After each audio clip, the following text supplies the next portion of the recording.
Tahoe in Northern California. It's Labor Day weekend, and I'm gonna show you all the great spots to go hiking, see cool sunrises, sunsets, all the great viewpoints.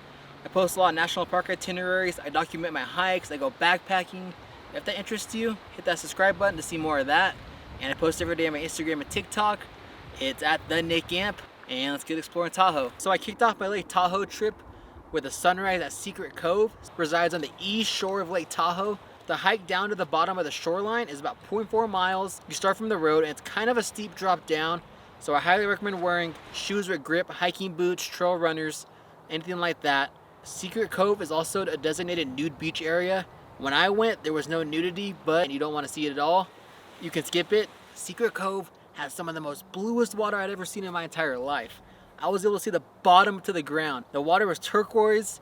I was just absolutely enjoying the sunrise there. Secret Cove gets super busy in the summertime, so if you want to get it to yourself, I highly recommend going in the early morning, sunrise or before 9 o'clock, because that place will get jam-packed. You won't be able to park. After I was done hanging out at Secret Cove, I drove a couple minutes down the road to Bonsai Rock. Bonsai Rock is one of the most famous rocks in Lake Tahoe. The way you get there, you can either paddleboard from Sand Harbor or park on the side of the road and hike down. That's what I did. It was another steep drop down. I had my paddleboard and my camera bag with me. It was hard to navigate. I ended up going the wrong way, so make sure you GPS it so you know where you're going. And getting down there was awesome. There wasn't that many people. We saw some kayak tours and they were all there. The water was a little shallow, so you couldn't really jump off the rock. Usually I've seen people do it, but when I went, it was too shallow. So I hung out at Bonsai Rock for a while, just enjoyed the views. I got in the water, it felt amazing.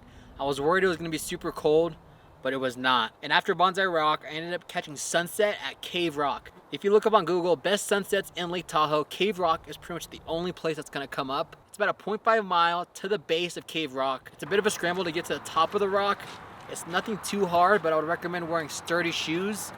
At sunset, it does get a little busy. I was sharing the rock with quite a few people. I was able to find my own little spot to watch the sunset. You're able to look at the east shore on both sides. I cannot recommend this more. It was an amazing spot to watch sunset. If you only have one evening in Lake Tahoe, Cave Rock should be the place you're watching sunset. The parking there is very limited, so if you want to watch sunset there, get there a little bit earlier because there's only about 5 designated spots at the trailhead. There's spots further down the road, but I would be careful because there's a bunch of signs saying no parking and you could get potential fines. The next morning I caught a sunrise in the epic Emerald Bay. People say that Emerald Bay is the crown jewel of Lake Tahoe. When you look up online what to do in Tahoe, Emerald Bay is usually the #1 thing to do there. And catching it at sunrise should be the #1 thing you do. Not only to beat the crowds, but the views are just absolutely spectacular.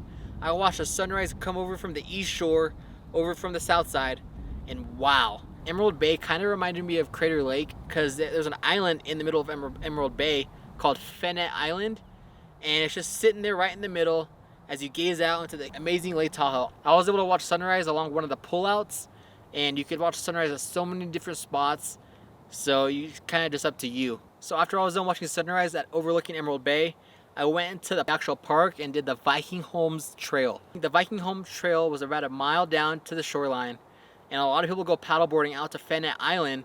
I didn't have enough time to do that, so I ended up just walking around, looking at the pier, looking at the whole area, and actually looked at the Viking Homes building. The Viking Homes is a Swedish building, and apparently it was made back in the 1930s, and it was pretty cool to look at because it doesn't look like it's supposed to be there, but it looks awesome. So now I'm getting ready to go home. I'm gonna pack up my tent right here. For my day-to-day adventures, you can follow me on Instagram and TikTok. It's at the Nick Amp. I post a reel and photos almost about every day. Thank you for watching, and I'll see you on the next adventure.